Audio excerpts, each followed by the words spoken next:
Ketika nanti itu terjadi, kita harus siap-siap nih, gitu kan. Artinya memang segala pesan alam semesta, aku bilang ya, kadang-kadang kita tuh nggak bisa memprediksi ya apa yang terjadi di Indonesia ataupun tentang alam semesta sekarang ini. Yang aku tahu adalah bahwa alam semesta ini sedang tidak baik-baik saja.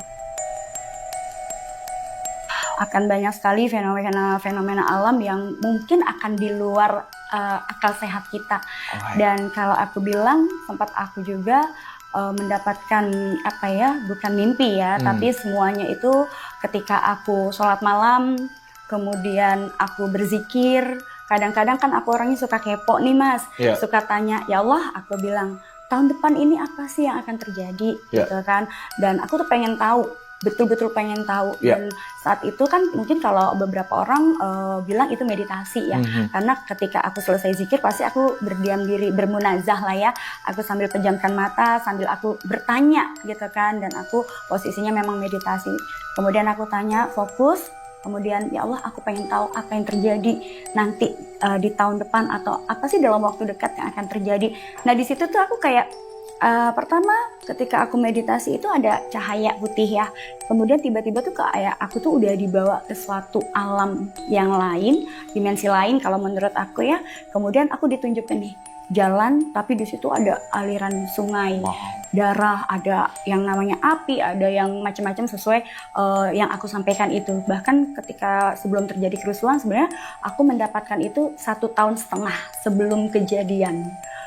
Ya, dan bahkan ketika waktu pilpres, kan kita kan ada pemilihan presiden ya, dan ketika aku melihat waktu itu akan ada kejadian-kejadian, dan ini tuh masih berlangsung sebenarnya, akan ada kejadian yang nantinya akan sangat menghebohkan lagi, tapi aku juga kadang takut ya, karena takutnya tuh begini, bukan berarti tuh aku sampai merinding, karena apalagi yang berkaitan dengan hal elit politik itu kan sangat sensitif gitu kan. Maka ketika aku ditanya hanya beberapa saja, dan itu adalah garis besarnya aja. Bahkan aku melihat ada hal yang sangat mengerikan setelah ini, masih di tahun 2025, 26, 27 sampai 2010. Cuman aku tuh lebih menahan diri sekarang. Karena apa? Yang aku takutkan, bahasanya tuh kalau kakek aku bilang, ketika kamu bicara hati-hati, karena aku memiliki suatu hal yang mungkin dari keluarga nggak dimiliki orang lain. Lidah aku tuh di sininya tuh, di atas langit-langitnya tuh belah. Oh, oke. Artinya apa itu kalau belah? Ya harus hati-hati kalau ngomong, dan kebanyakan kalau aku ngomong itu suka kejadian. Makanya kalau aku live juga, ketika aku melihat ada sesuatu hal yang mungkin kematian atau apa, aku berasa diem dulu nih. Bisa nggak nih aku olah dari kata-kata ini supaya menjadi kesembuhan buat orang itu gitu kan. Tapi dilihat balik lagi energi orang itu, memang kalau sudah waktunya kita nggak bisa berbuat apa-apa, ya aku harus menyampaikan gitu. Jadi memang kadang-kadang suka banyak benturan di akunya gitu. Apalagi kalau misalnya abis melihat kejadian seperti itu, ketika aku bermunajat kepada Allah ditunjukin gini, aku suka merasa jangan deh, jangan, kan kasihan. Aku selalu gitu melihat kan, kalau di situ kan banyak korban jiwa gitu, dan aku tuh selalu teriak di situ, dan aku bilang janganlah, jangan sekarang. Bahkan aku melihat aku merinding aku ngomong-ngomong. Jadi apa ya, jadi memang aku kan orangnya jarang, kalau malam jarang tidur. Bahkan dunia aku tuh kayak terbalik gitu, karena kalau malam itu aku lebih banyak bermunajat dan tanya kepada Allah gitu. Paranormal tersebut melihat bahwa Indonesia kini sedang berada dalam fase yang tidak biasa. Dalam penglihatannya, ada tanda-tanda besar yang mulai terbuka satu persatu, seolah alam dan keadaan sedang mencoba menyampaikan pesan yang tidak bisa diabaikan. Menurut paranormal tersebut, ada rasa cemas yang sulit dijelaskan ketika ia melihat gambaran tentang Indonesia. Seolah ada rangkaian peristiwa yang belum selesai, terutama yang berkaitan dengan kerusuhan, kondisi bangsa, dan pergerakan besar yang terjadi di balik layar. Nah aku tuh, ya itu tadi, aku tipikal orang yang gak gampang percaya dengan kata orang. Aku tipikal orang yang gak percaya dengan yang namanya paranormal. Aku tidak percaya dengan yang namanya dukun, karena aku punya beberapa pengalaman yang berkaitan dengan itu, dan ternyata cuman begini doang. Ternyata balik lagi kita sembuhnya ya ketika kita sholat, kita menghadap kepada Allah, dan di situ kita benar-benar ditunjukin, ini loh obat kamu, sebenarnya ini. kamu nggak butuh apapun, kata Allah. Kamu hanya butuh mendekat sama aku. Apapun yang kamu butuhkan akan aku cukupin. Bahkan ketika aku tuh sebenarnya pertama kali ya, aku itu dibuka lagi ya mata ketiga aku ini, aku tuh sempet gini, aku nggak mau. Karena emang itu sudah dari kecil ya, dan dulu dari kecil ya.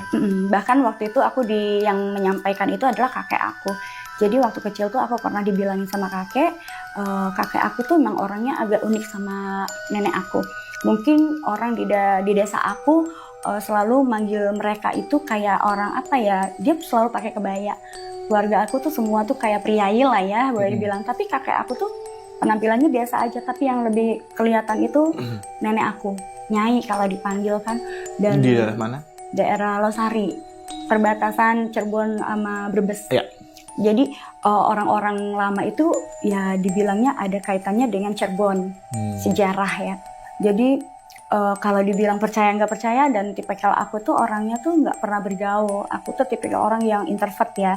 Jadi dulu tuh aku sangat pendiam dan jarang sekali ngomong. Suatu ketika aku tuh sama kakek aku diajak ke tempat kamarnya beliau.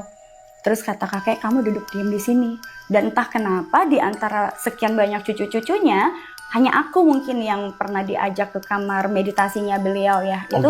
Itu kamar itu jadi kamar aku sekarang kalau di kampung.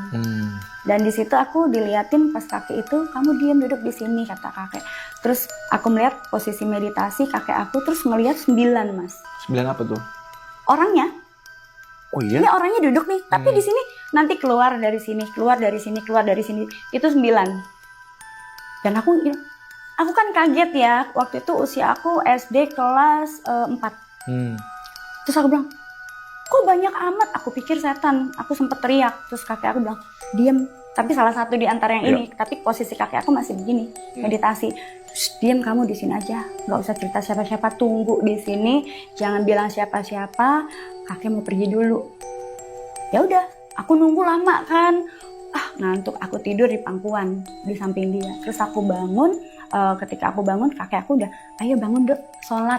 Waktu itu, sholat malam. Aku sholat berjamaah sama kakek aku. Terus aku tuh yang waktu itu aku nangis, sempat nangis. Terus aku dibilangin sama kakek aku, dia cerita mengenai sejarah, jadi aku pengen nangis deh jadinya. Jadi kakek aku tuh bilang, dok, kamu kalau nanti dewasa, kamu harus siap.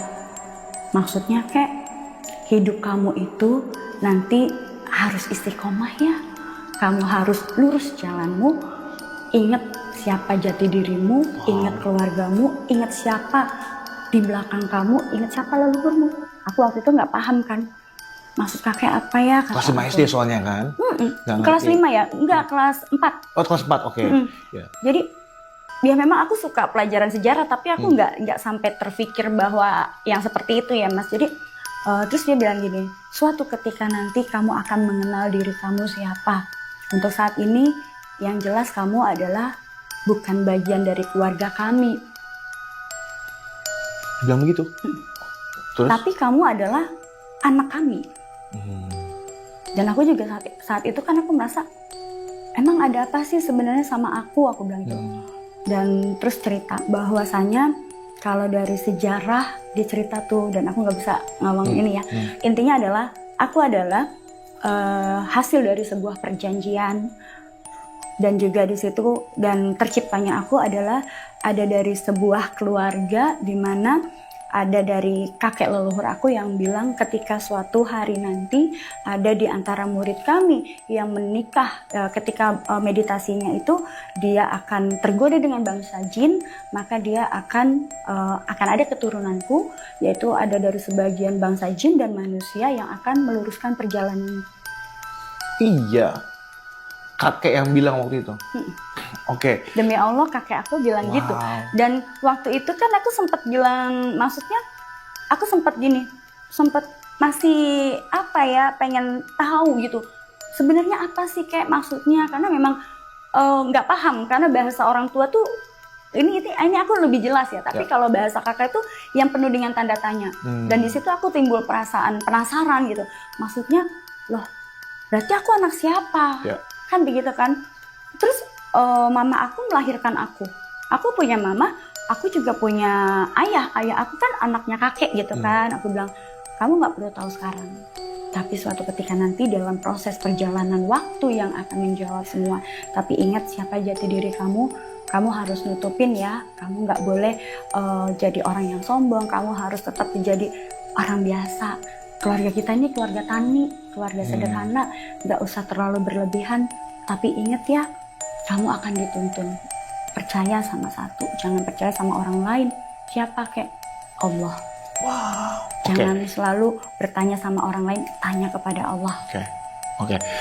Sebelum kita ngobrol lebih jauh, tadi aku masih penasaran di momen awal kita ngobrol tentang bagaimana kemarin itu Ratu mendapatkan sebuah vision kejadian dari 1,5 tahun sebelum kejadian kerusuhan di bulan ini ya, Agustus tahun lalu ya, tahun lalu bulan kemarin itu ya. Oke. Saat itu memang apakah sebelumnya juga Ratu sudah beberapa kali melakukan munajat, kemudian memprediksi, kemudian disampaikan kepada khalayak, atau baru kemarin dan menjadi viral, atau gimana tuh waktu itu prosesnya waktu itu? Sering sih. Oh sering, dari sebelumnya juga sering? Okay. Bahkan kalau aku lihat ada salah satu dibilangnya bukan paranormal, tarot reader kali ya. Aku tuh tahu dia tuh berteman sama aku di TikTok. Tapi dia, kalau aku kan tipikal aku kan orangnya memang nggak mau show up ya Mas ya. Artinya kalau aku cuman hanya kebutuhan aku hanyalah menyampaikan pesan dan kemudian hati-hati loh akan terjadi begini. Ada beberapa paranormal dan hampir seluruhnya itu ngambil dari kutipan-kutipan ramalan aku. Bahkan paranormal yang terkenal satu ya, tarot reader juga si cowok ya. Bahkan kemarin itu sempat masuk ke live aku pun dia kayak ngerusuin gitu loh. Kayak maksudnya cekcok gitu, tapi dari tim buzzernya dia. Kalau aku nggak pernah nyinggung dia gitu kan. Pernah juga dia ngomong, ini kan ngutip dari ramalannya ini. Loh, coba deh cek dulu. Ini ada kan bukti-bukti itu. Kan aku sering ada wartawan juga media dari Was-Was, kemudian Ganjil, terus Intens, Cumi-Cumi. Itu kan emang biasa kalau ada berita heboh apapun mereka minta, Mbak tolong dong liatin gitu kan. Nah itu tuh ada base datanya juga bahwa itu dari 11 bulan yang lalu tuh ada di Ganjil Misteri sebelum kejadian ini. Kemudian yang paling terdekat 3 bulan yang lalu itu dengan Was-Was pas aku acara radio RRI. Dan ketika aku mendapatkan vision itu dari 1,5 tahun yang lalu, itu sebenarnya tepatnya vision itu terjadi ketika waktu Pilpres sebenarnya.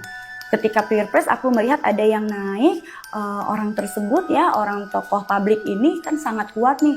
Kemudian nih akan ada orang yang akan menghancurkan beliau ya, karena memang ini ada kaitannya adalah sebenarnya perang keluarga sih yang belum selesai di masa lalu. Memang ini kemudian terjadi di tahun ini. Aku sudah memprediksikannya.